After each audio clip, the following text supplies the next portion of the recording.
If the United States walked away from NATO tomorrow, what actually changes? The case for leaving sounds simple until you look at what's actually holding the alliance together, both legally and institutionally, and what happens the moment it is in. There would be a separations of powers fight that would start before withdrawal is even valid. There's a very specific silence that would follow when Article 5 disappears. And the argument that this would somehow save us money or keep us out of wars holds up a lot less than people think. So let's start at the beginning. The North Atlantic Treaty was signed in Washington in 1949 and ratified by the US Senate that same year. Its core obligation is Article 5. Essentially, an armed attack against one member is treated as an armed attack against all, and each party commits to take whatever action it deems necessary in response, up to and including the use of armed force. But NATO isn't just that one sentence. Layered on top of the treaty is a dense web of implementing law. There's status of force agreements that govern where U.S. troops can legally operate on Allied soil. There's basing agreements, funding statutes, and joint command structures. So the U.S. isn't just politically affiliated with NATO, it is institutionally embedded in it. So leaving wouldn't be like pulling a membership card out of a wallet. It would be surgically extracting the United States from a legal and logistical framework built over 75 years.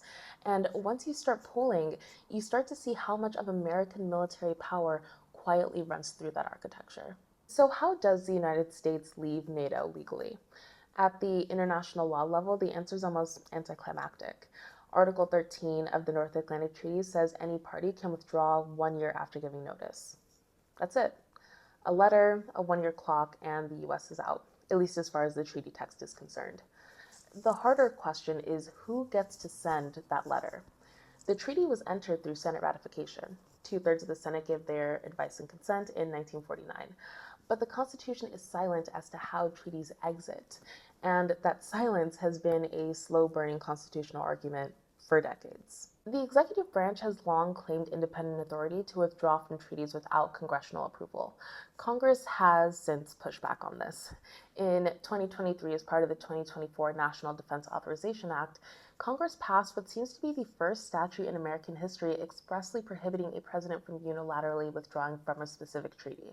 Section 1250A says the president cannot suspend, terminate, denounce, or withdraw from the North Atlantic Treaty without two-thirds supermajority of the Senate or an act of Congress. The only Supreme Court case anywhere near this question is Goldwater v. Carter. Back in 1979, President Carter unilaterally withdrew from a mutual defense treaty with Taiwan. Members of Congress sued, but the Supreme Court ultimately dismissed the case before reaching the merits, calling it a political question for the political branches to resolve. So a president wanting to ignore Section 1250A would rely on this precedent. But Goldwater did not involve a statute. Section 1250A does.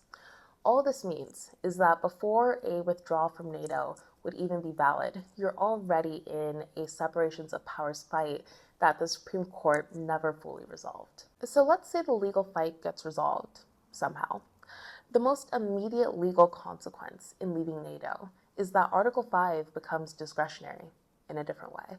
So today, defending states like Estonia or Poland is a treaty obligation.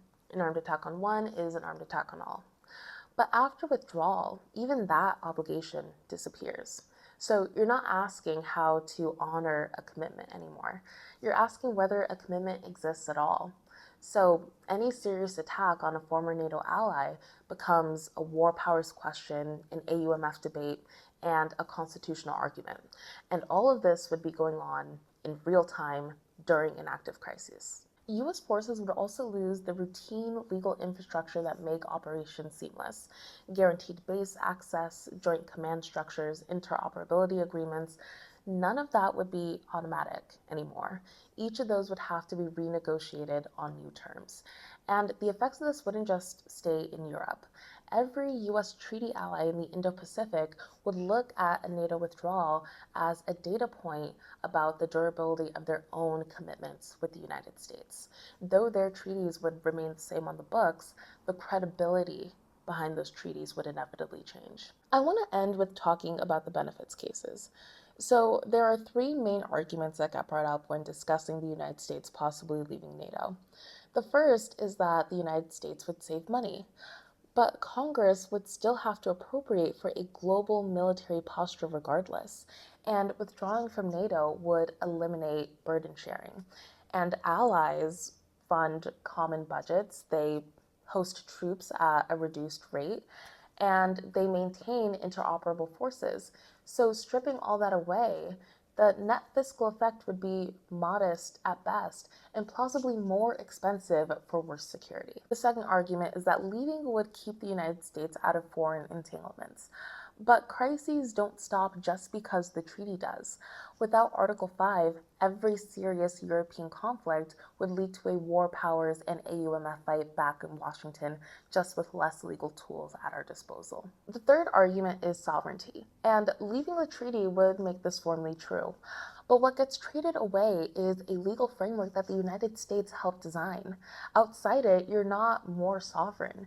You're just improvising in the middle of crises instead of operating under a structure you built. So, what does the United States without NATO actually look like? Less binding agreements on paper, way more legal battles at home, and a security order where a crisis could arrive and there's no framework already in place. It's not the isolationist reset a lot of people think it is. It's trading a law first security order with one where we're improvising legal authority, rebuilding infrastructure on the fly, and living with whatever comes downstream, whether that's increased costs, worsening security, depleting allied relationships, or adversaries gaining power. And that's really the question we need to be asking. Not whether we can walk away from NATO, but what we're willing to live with if we do.